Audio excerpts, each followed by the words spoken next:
Así. Hola y bienvenido de episodio 3. That means hello and welcome to episode 3. It begins in Cartagena on the Caribbean coast of Colombia, where a few strange things happened there. Then I head up in the mountains to Quito, the capital of Ecuador, very interesting city. Then to Lima, then back to Cusco, where I interview a British duo riding around on vintage Norton motorcycles that they built themselves, emulating Che Guevara's trip, but 59 years later and with a far larger kilometre goal at the end. Then I go back to Australia, interview my dear old grandmother, who tries to talk me out of doing the motorcycle trip, and it ends in India, where I was a witness to a crime. So I caught a flight from the steaming tropical jungles of the Amazon to the steaming tropical coast of the Caribbean. Cartagena is a historic city founded by the Spanish almost 500 years ago. It's a fortress town surrounded by a high wall to guard against piracy. Its historic centre is beautiful, colourful, and under a UNESCO preservation order.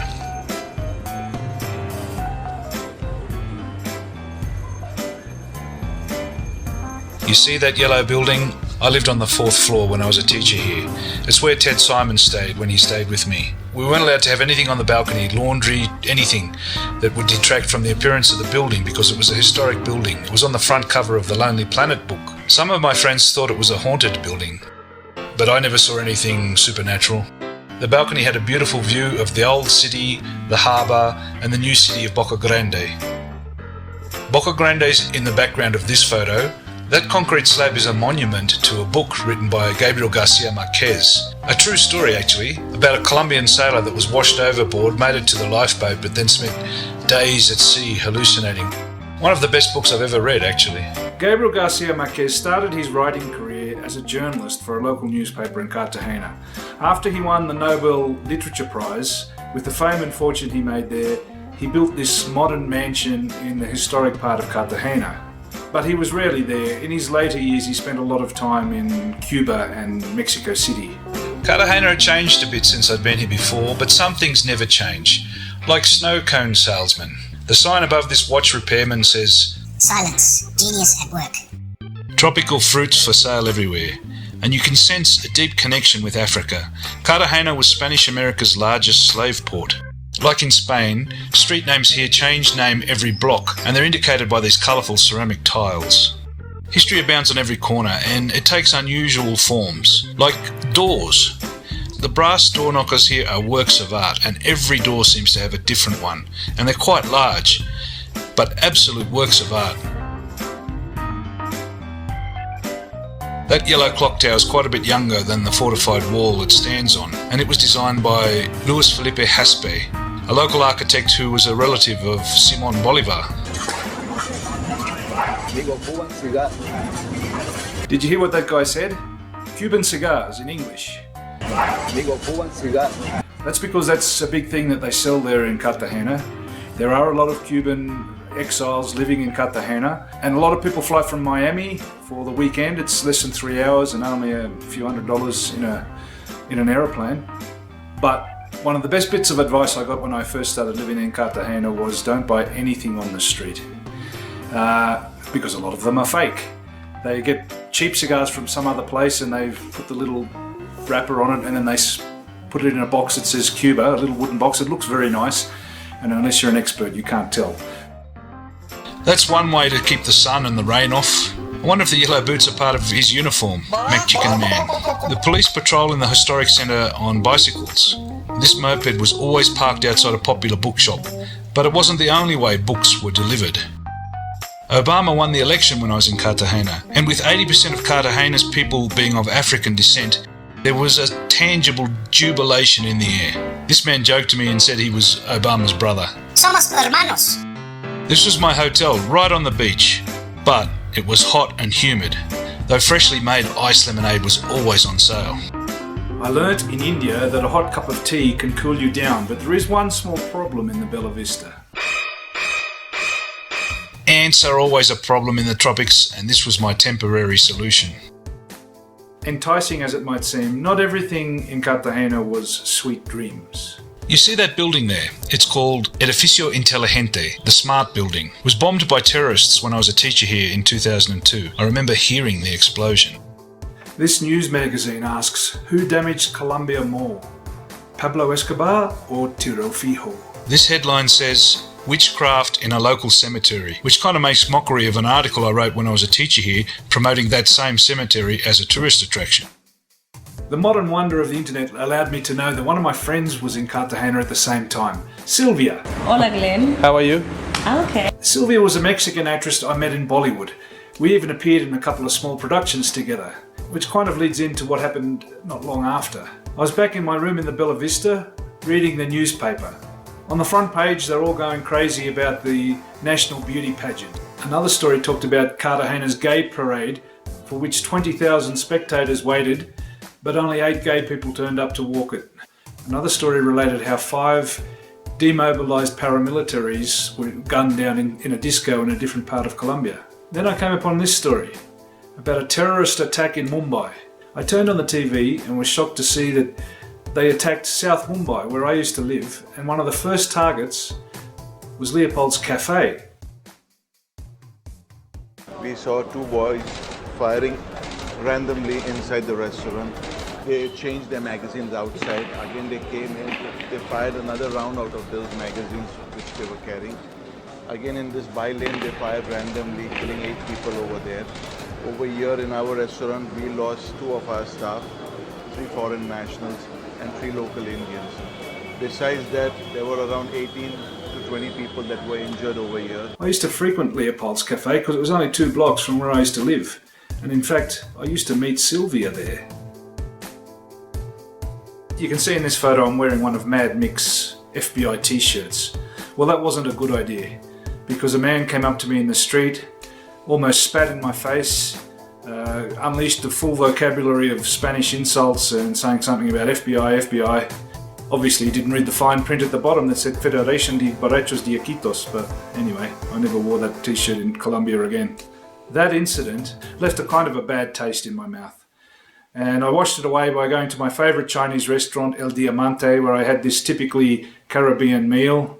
So this was my last meal before I decided to head south, heading up into the mountains, back up into the high Andes to Quito, where it would be cooler and I would spend Christmas. I stopped in Pereira on the way to see a friend, and there they have this nude statue of Simon Bolivar on a horse. And this mural art that says, "Don't let non-dreamers deter you." The main square of Quito looks very clean and ordered, yet historic or even medieval. This shop, directly under the seat of the government, restores religious paintings and statues. Architecture here too is quite amazing, with Art Deco, modern castles. Ecuador uses American dollars as its official currency, and here and there are tangible American influences. But check out this spiral-shaped shopping centre.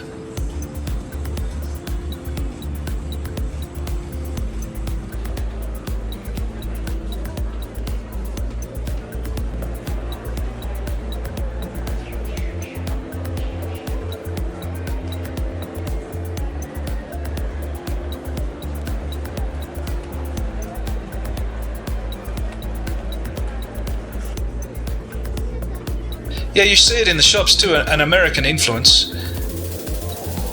Well, maybe not all American.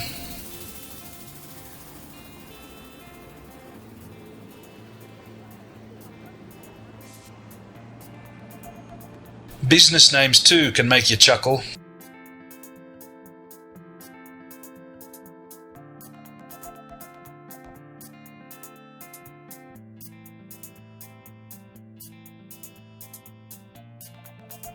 My Spanish fluency was much improved and I went on a book buying spree. I especially like archaeology and history books. Quito had a lively biker community. I think that's a genuine Harley.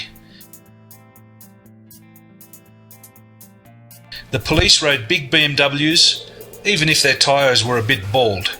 It was Christmas and I noted many of the vehicles had dolls or mannequins mounted on the front of them. They came in all shapes and sizes. Some definitely promoted political satire, while others were merely comical. Called manigotes, they are a metaphor for the old year and are set on fire on New Year's Eve. A symbolic ceremony that cremates the past year's problems and symbolises moving on. Some of them are holding tip boxes where they solicit donations. You can see this one says in English, "Give me tip for old year." Propina, por favor. The tradition is said to have begun over a century ago when Ecuador was rocked by a yellow fever epidemic. Cadavers were left in the street and they were burnt on the spot out of expedience. Ha ha ha, I won't get burned. You won't catch me. Oh, no, no.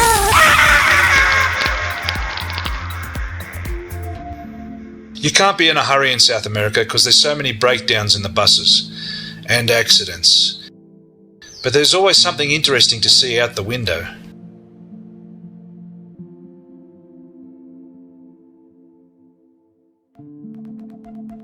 This was my hostel in Lima, where the police ride big Yamahas, and the ordinary Peruvians ride Chinese-made RTMs. Look a lot like KTM logo, don't they? Lima, where you can buy a Choco Bum ice cream from a Lamborghini seller. Lima, where they sell SOS branded shampoo. Lima, where guinea pigs play the harp. The bus trip from Lima to Cusco rises from sea level to over 3,400 metres, which is over a kilometre higher than Australia's highest mountain, Mount Kosciuszko. It's so high the water boils at only 88 degrees Celsius, and the atmosphere is so thin you're often left gasping for air when you first arrive. Not that it seems to worry locals. They're definitely not weak.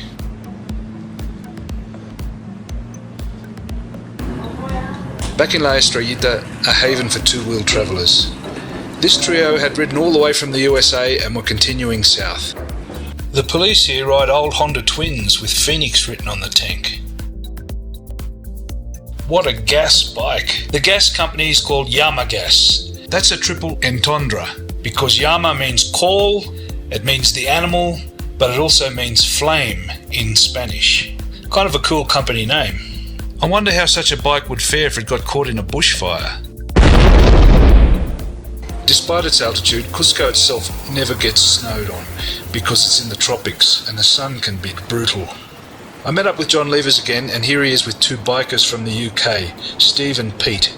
They were old pals who built these two vintage Norton motorbikes from spare parts they sourced on eBay. They have no rear suspension. 1940s vintage Nortons, parked under Norton's biker bar.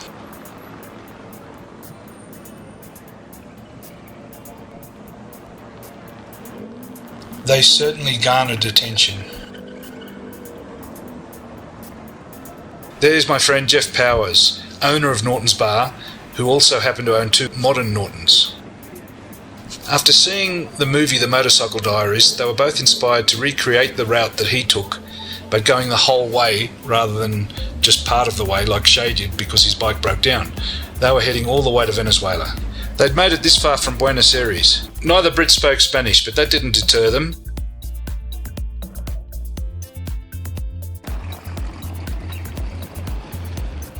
After a photo opportunity in front of his bar, they decided to go on a ride together. This historic plaza has witnessed everything, from the execution of Inca nobles to Charlton Heston making a movie here. Now here we have the great cathedral of Cusco, the site of the famous bell Maria Angola. This might be the first and last time you'll ever see three Norton bikes like this riding around Cusco's plaza, because all big imported bikes are subject to very high taxes. They're very rare. In fact, Jeff told me he'd owned the bar for over 10 years and these were the first riders to come through on a Norton bike of any vintage.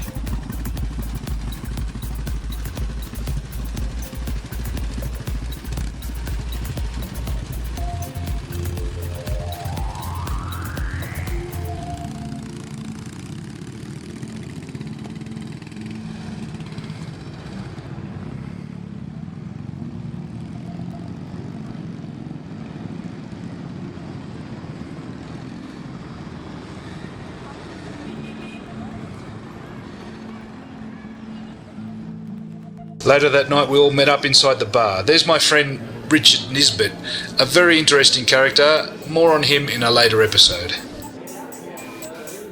Pete and Steve had an old Esso road map from the 1950s, which was needed because many of the place names mentioned in Che Guevara's book have changed in the ensuing 59 years.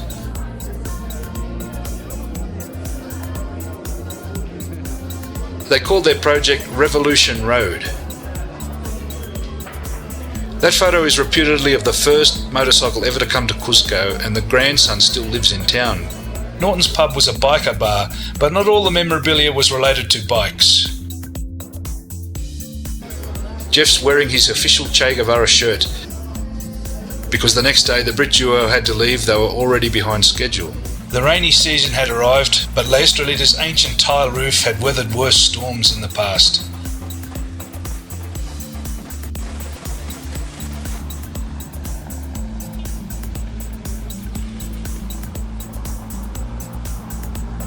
This cathedral was built on top of an Inca palace, and after an earthquake in the 1950s was rebuilt with funds provided by General Franco from Spain. But more on those topics later. I volunteered to film them from a taxi as far as the nearby town of Anta.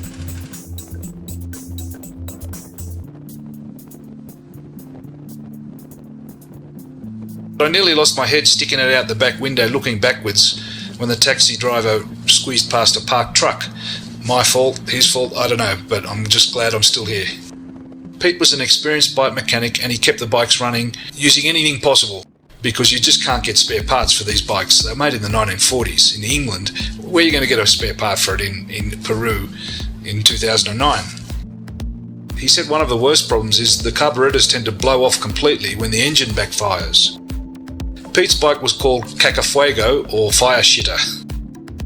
Steve's bike was called Kate Moss. He said he gave it that name because of all the attention it got from press photographers when they were in Buenos Aires.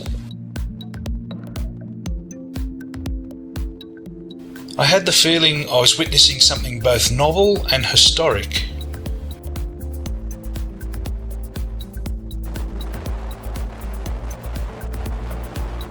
At Anta, we said goodbye. Steve didn't speak Spanish, but that didn't stop him talking to locals. You know, the attraction's there, the interest is there. It doesn't matter whether you don't speak the language. People like to talk and interact. That's obvious.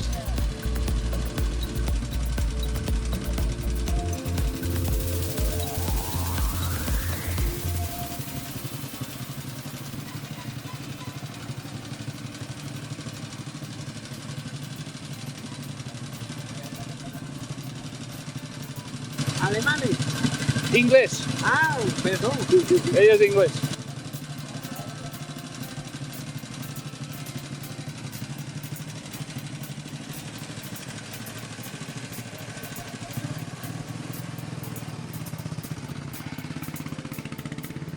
They did soldier on and they eventually made it to Caracas via the Amazon. When they stopped in Iquitos, Mad Mick put them on the front page of his newspaper. And Steve wrote a best-selling book about their adventure. I couldn't help but notice that Bollywood and Shah Rukh Khan were much more popular in Peru than they were in Australia. Young, old, it didn't matter. Hola, Hola. ¿cómo te llamas? Almendra.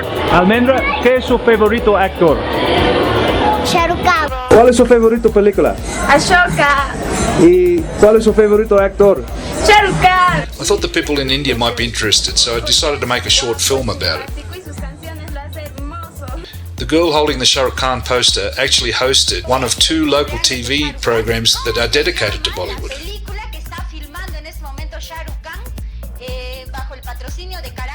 When she found out I'd been in Bollywood, of course she wanted to talk to me, which culminated in me doing my first and only TV interview as a Bollywood actor, though the conversation soon turned to other things. ¿Qué lo trae a Perú? ¿Qué hace hoy día en Perú y aquí en Cusco?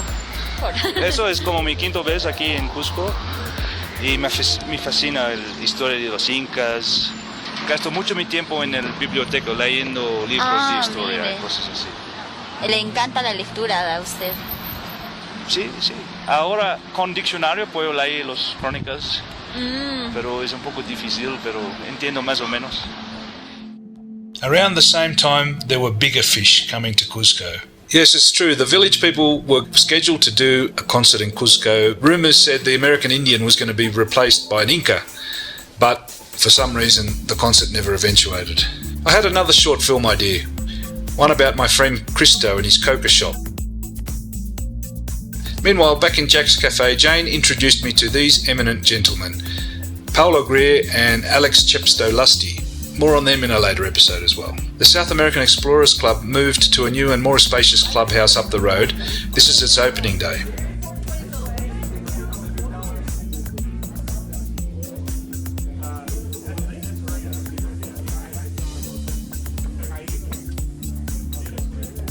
With its library, its free internet, its coffee and tea making facilities and a lounge, it was the place to hang out for Gringo travellers.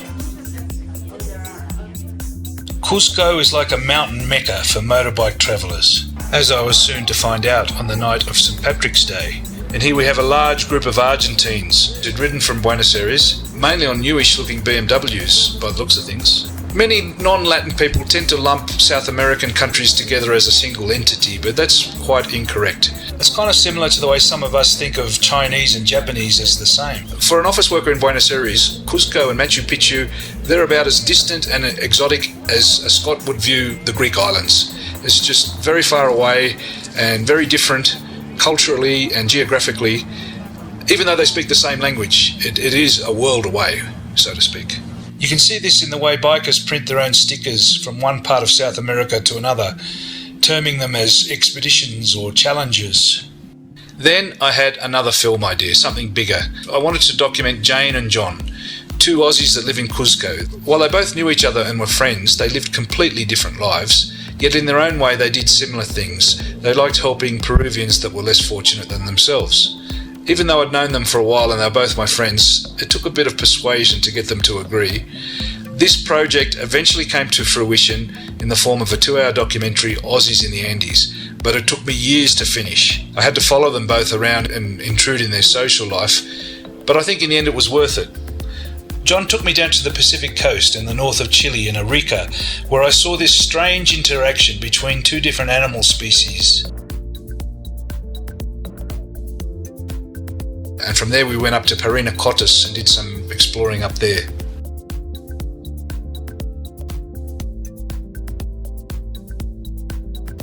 This is Sunny Days Hostel in Arica.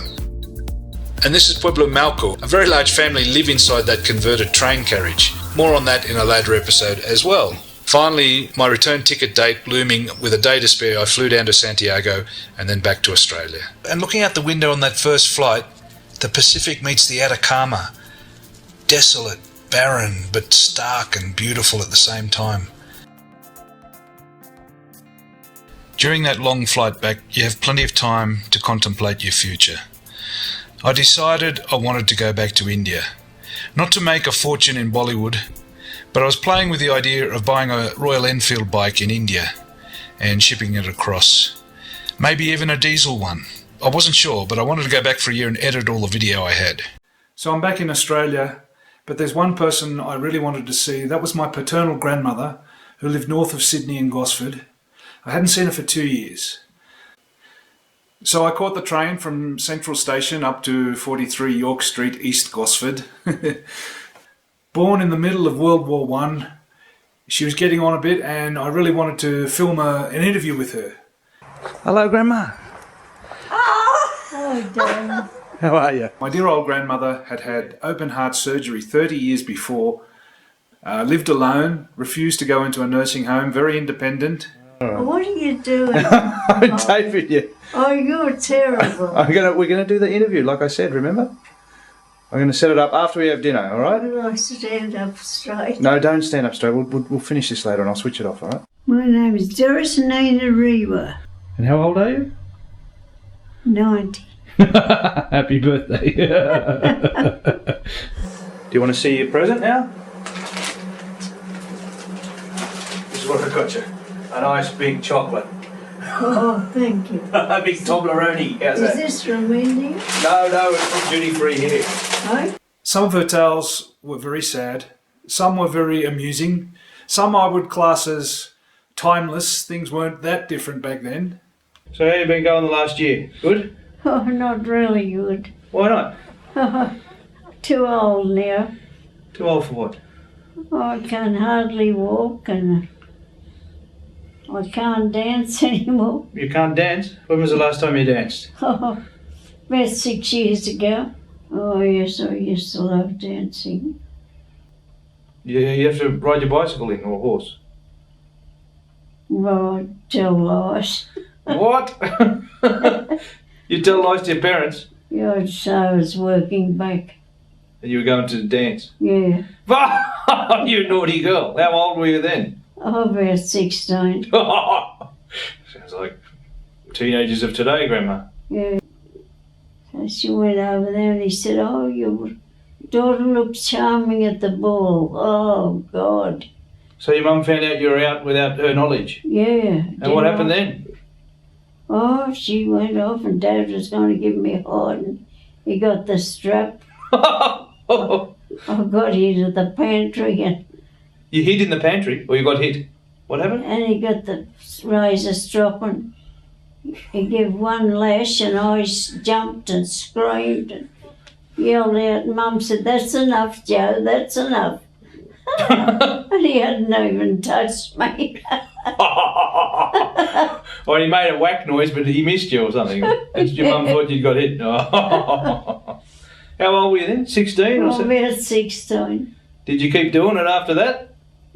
I was Did you sneak out, or did not you allowed to go out for a month? What else could I go out? And he'd say, No. Mum would say, see your father. Dad will say, we'll see. And when the time come, they'd say no. Oh. Until you were how old? Till I started saying I was working back. It was hard work on the farm. Didn't do you any harm though. Here you are, nearly 91. That's what's kept me here, I think. The hard work? Yeah. Oh, yeah. People don't know now what hard work is. Everything's electric and... The story of how she lost her father when he was only 48, that's quite a sad story. It was back in the 1930s. Her father was the head of a household with 9 people, 7 children, and she was the second oldest and she was only 19. He was out ploughing the field with a horse on Christmas Day. An insect went in his ear and he realised something was very wrong. So he called my grandmother and she had to ride a bicycle into town because they had no telephone to raise the alarm. This is all on Christmas Day. I'll let her tell you in her own words what happened. They tested him, poor doctors, they said he had meningitis. There's no cure. He died the next day. And was it just at Christmas time, was it? Boxing Day. He died on Boxing Day? Oh, Yeah. That's terribly sad. And then there's a bit of family history there that we didn't hear much about, but it turns out that I'm 1/8 Spanish.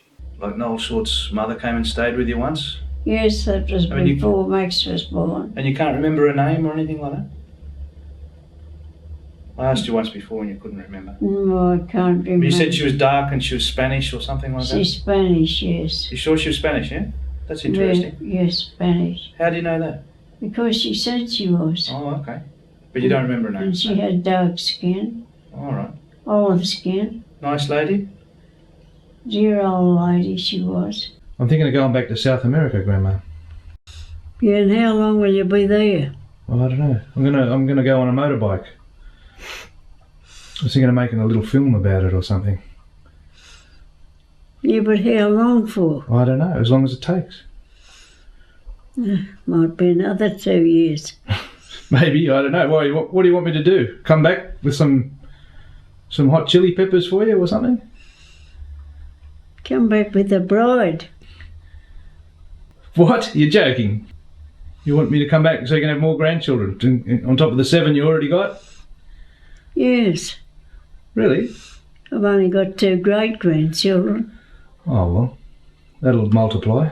I was really sad to say goodbye to my grandmother, and she was too. Maybe she knew something. Her last words to me were, as I went out the door, I love you.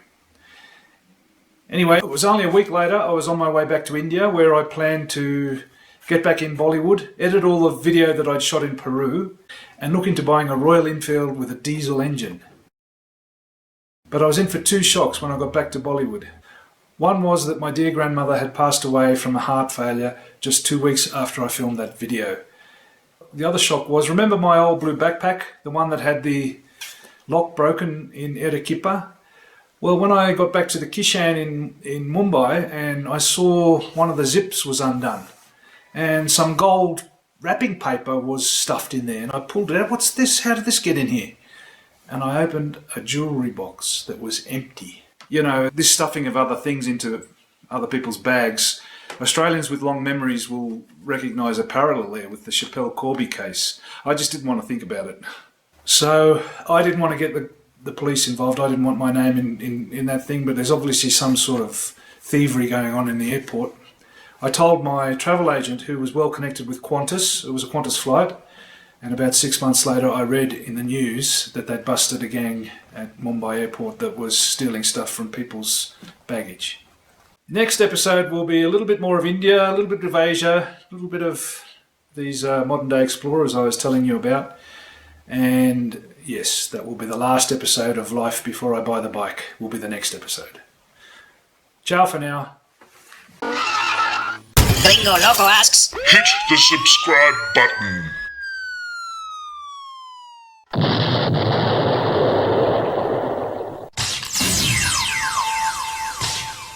please subscribe.